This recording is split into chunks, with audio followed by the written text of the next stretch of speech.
Здравейте и добре дошли в седмичното ни видео на тема най-интересните новини на финансовите пазари за седмицата от 23 до 27 февруари включително с мен, Пламен Тодоров, ръководител на отдел обслужване на клиенти в компания Delta Stock. Да започваме. Несъмнено, най-значимата тема бе впечатляващият финансов отчет на компания Nvidia. Най-голямата компания по пазарна капитализация представи пореден рекорден отчет, като Earnings per Share или печалба на акция достигна $1,76 над очакванията от $1,54. Приходите достигнаха 68 милиарда и 100 милиона долара, което е 73% ръст спрямо миналата година. Накратко, компанията отчете силен растеж, главно заради огромното търсене на чипове за изкуствен интелект. Въпреки блестящите резултати, инвеститорите имаха дори по-смели прогнози и очаквания за по-бързо развитие на инфраструктурата за AI. Тези очаквания доведоха до така нареченият Sell the News ефект, а това е когато силни резултати се разглеждат като вече включени в цената на акцията, което води до кратко понижение. В случая понижението бе с малко над 5%. При такива резултати съвсем логично би било повечето инвеститори да очакват ръст в акцията, но както знаете, пазарът е непредвидим и няма нищо, което да бъде на 100% сигурно, затова търгувайте отговорно.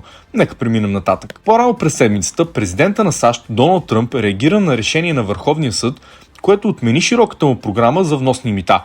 Той обяви, че ще наложи 100% глобално мито върху вноса, използвайки други законови механизми, след като съда блокира по-ранните му строги мерки. Твърди също така, че ще използва всички алтернативи, за да замени отхвърлените мерки и че митата могат да продължат чрез различни законови раздели. Според него, тези налози трябва да защитят американската индустрия и да увеличат приходите от мита. Други, също важни теми бяха данните за запаси от петрол в сряда, както и тези за безработицата в четвъртък.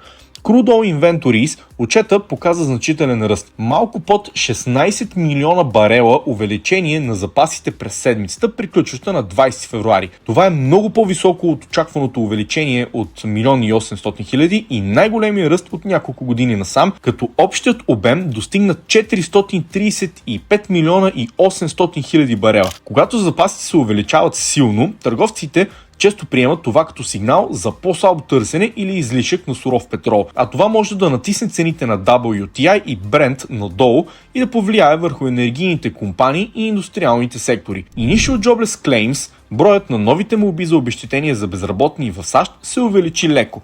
212 000 молби за седмицата спрямо 208 миналата седмица, което всъщност е и малко по-добре от средната прогноза за 215 000. Продължаващите молби намаляха до 1 милион 833 000, което показва относителна стабилност в заетостта. Данните показват, че пазара на труда остава устойчив с умерено увеличение на молбите, но без рязък ръст на безработицата. Сигнал за продължаващо добро търсене на работна сила. Това бяха по-важните новини за тази седмица. Аз ви благодаря за отделеното време и до следващия път.